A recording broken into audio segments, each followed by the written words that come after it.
आज ही Doubtnut app download करें। Doubtnut पर होगा अब आपके सभी मैथ्स, केमिस्ट्री, फिजिक्स और बायोलॉजी डाउट्स का सफाया। बस अपने क्वेश्चन की फोटो खींचो, उसे क्रॉप करो और तुरंत वीडियो सोल्यूशन पाओ। Download now. हेलो फ्रेंड्स, हमारे पास एक जेईई मेंस 4 सितंबर 2020 के फर्स्ट शिफ्ट का क्वेश्चन है। ये एक मेमोरी बेस्ड क्वेश्चन है, ठीक है। तो इसमें क्या दिया गया है कि दो चार्जेज हैं, 4q एंड -q। दोनों को रखा गया है एक्स एक्सिस पे, उसकी पोजीशन -d/2 0 और d/2 0 गिवन है, ठीक है, रिस्पेक्टिवली। अब बोल रहा है एक चार्ज +q है जिसको मूव कराया जाता है x इक्वल फ्रॉम ओरिजिन से x इक्वल टू d तक भाया सेमी सर्कुलर पाथ।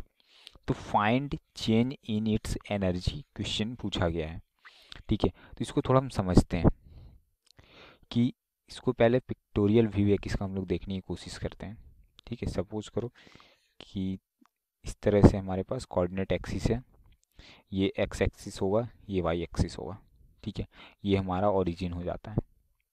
अब -d/2 और d/2 बोला गया है, तो -d/2 सपोज करते हैं यहाँ पे होगा और 0, और d/2 0 होगा वो यहाँ पे होगा, ठीक है। अब यहाँ पे जो चार्ज प्लेस्ड है दैट इज 4q है, और यहाँ पे जो चार्ज प्लेस्ड है दैट इज -q है। एक और चार्ज है जिसकी मैग्नीट्यूड हमें +q दी हुई है, सपोज करते हैं यहाँ पे, ठीक है। क्या करता है, यहाँ से मूव करता है, कहाँ पे जाता है, by semi circular path. Semi circular path, अब यहाँ से d x equal to D पे जाना है इसे, ठीक है, ओरिजिन से। तो सपोज करो एक्स इक्वल टू डी कहीं यहाँ पे होगा, ठीक है। अब एक्स इक्वल टू डी पे या तो ये ऐसे जा सकता है या ऐसे जा सकता है, ठीक है। तो अब ये कोई भी पाथ से जाएगा तो इस पे ये डिपेंड, इसकी एनर्जी क्या होती है, एनर्जी पॉइंट फंक्शन होती है, ठीक है। मतलब इस केस में एनर्जी जो होगी सो इस पॉइंट पे डिपेंड करने वाली है, ठीक है, इस पूरे पार्टिकल की। तो ये या तो ये ऐसे जाए या फिर ऐसे जाए, दोनों के केस में चेंज इन एनर्जी सेम ही होने वाला है, ठीक है, क्योंकि वो फाइनल और इनिशियल पोजीशन का फंक्शन होता है। वो कैसे होता है हम लोग देखने वाले हैं, ठीक है। तो सपोज करो ये दो तरीके से जा सकता है, या तो ऐसे जा सकता है या फिर ऐसे जा सकता है, लेकिन इसकी इनिशियल पोजीशन ये होगी और फाइनल पोजीशन ये होगी, ठीक है। यही हमारे पास क्वेश्चन है। और सपोज करो अभी इसकी एनर्जी, ठीक है, पूरे सिस्टम की चेंज इन इट्स, अभी सिस्टम की एनर्जी यहाँ पे E1 है और यहाँ पे E2 है। तो हमारे पास क्वेश्चन में जो पूछा गया वो पूछा गया E2 - E1, change in energy, ठीक है। चलिए, अब ये जो एनर्जी होती है इसके लिए हमें एक चीज़ पता होनी चाहिए कि कॉन्सेप्ट जो इसमें लगने वाला है, सिंपल सा कॉन्सेप्ट लगने वाला है क्या, कि सपोज करो एक चार्ज Q1 है और एक चार्ज Q2 है, ठीक है।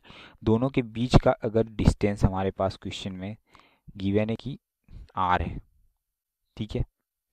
तो जो इस पूरे सिस्टम, ये दोनों चार्ज मिलके एक सिस्टम बना रहे हैं, तो इस पूरे सिस्टम की जो पोटेंशियल एनर्जी होगी ना, वो कितनी होगी, k Q1 Q2 upon R।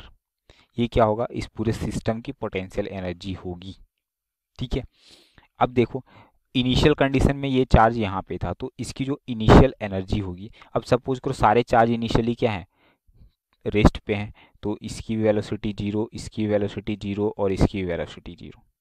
तो net kinetic energy of system क्या होगा, 0 होगा, ठीक है। तो जो E1 होगा सिर्फ क्या होगा, पोटेंशियल एनर्जी के बराबर होगा इस सिस्टम का भी। तो पोटेंशियल एनर्जी देखो, अब ये इसमें क्या हो रहा है, इस सिस्टम का अगर हम पोटेंशियल एनर्जी पूछे क्वेश्चन में, या फिर ये चार्ज की, देखिए क्वेश्चन का find change in its energy, इसकी एनर्जी पूछी जा रही है, ठीक है। तो इस पॉइंट पे इसकी एनर्जी कितनी होगी, तो इस पॉइंट पे इसकी एनर्जी दोनों के कारण होगा, ये दोनों चार्ज एक सिस्टम बनाएंगे और ये दोनों एक चार्ज एक सिस्टम बनाएंगे, ठीक है।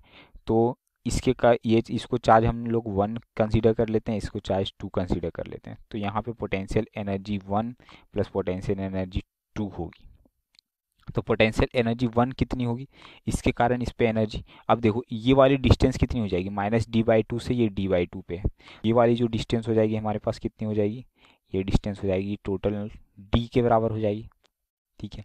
तो हमें पता है k Q1 Q2 upon R लिखते हैं, तो k Q1 की वैल्यू 4q, Q2 की वैल्यू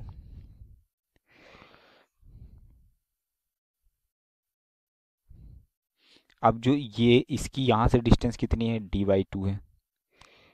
और इसके साथ भी डिस्टेंस यहाँ पे इसकी कितनी है, d/2 है।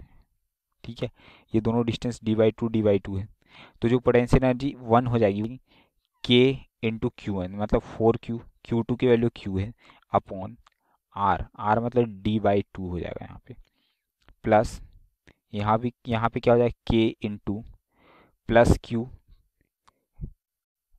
सॉरी माइनस q, और ये प्लस q डिवाइडेड बाई कितना हो जाएगा, d/2 हो जाएगा।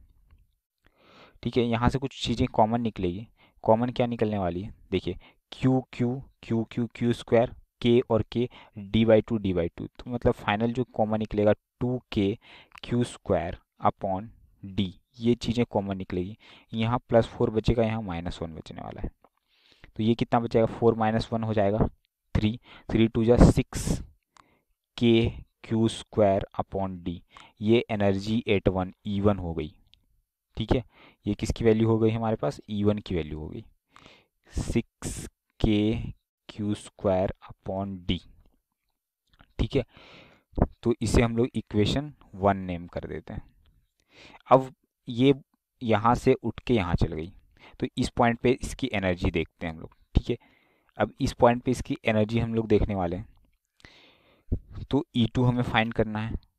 तो जो E2 होगा वो भी क्या होगा, पोटेंशियल एनर्जी इसके कारण प्लस पोटेंशियल एनर्जी इसके कारण, इस यहाँ पे, तो इसके कारण पोटेंशियल एनर्जी कितनी हो जाएगी, ये d/2 हो गई, और यहाँ से इसकी डिस्टेंस d हो गई। तो ये जो टोटल डिस्टेंस हमारे पास आएगा, कौन वाली डिस्टेंस, ये वाली, देखो इस जगह से इस जगह तक की डिस्टेंस कितनी आने वाली है, 3d/2 आएगा।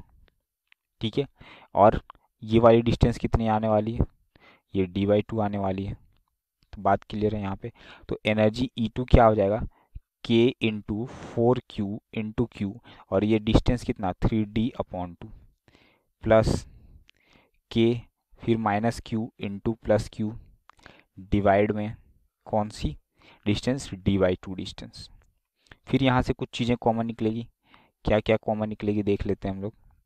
यहाँ से चीज़ें जो कॉमन निकलने वाली है, क्या निकलने वाली है, k कॉमन निकलेगा, क्यू स्क्वायर कॉमन निकलेगा, ये डिवाइड में जो 2 है वो न्यूमरेटर में चला जाएगा, और डिवाइड में t, यहाँ पे क्या बचेगा 4/3, यहाँ बचेगा -1। ठीक है, तो जो ये E2 की वैल्यू आएगी हमारे पास, वो कितनी आएगी, 2k Q square upon D, और ये हो जाएगा 4/3 -1, तो ये बच जाएगा 1/3। तो ये आ जाएगा 2/3 k Q square upon D. ठीक है, ये आ जाएगी E2 की value 2/3 k Q square upon D. ठीक है, अब यहाँ पे ध्यान दीजिए कि ये हमारे पास फाइनल एनर्जी आ गई। ठीक है, हमें फाइंड क्या करना था, change in energy, that is E2 - E1 find करना था। अब हम यहाँ से क्या कर सकते हैं, हमारे पास जो फाइंड करना है उसे लिखते हैं E2 - E1। E1, तो E2 और E1 की वैल्यू हमने फाइंड कर रखी है। तो E2 की वैल्यू हमने कितनी फाइंड कर रखी है, 2/3 k Q square upon D, minus E1 की वैल्यू हमने कितनी फाइंड कर रखी है, 6k Q square upon D. अब यहाँ से क्या होगा, कुछ चीज़ें कॉमन निकलेगी, क्या कॉमन निकलने वाली है, 2k Q square upon D common निकलने वाला है। यहाँ क्या बचेगा 1/3, यहाँ पे क्या बचेगा -3। जब इसे हम माइनस करेंगे यहाँ पे, तो ये आ जाएगा 3 3 जा 9 -1 -8/3। तो इसकी वैल्यू जो आ जाएगी हमारे पास आ जाएगी -16/3 k Q square upon D.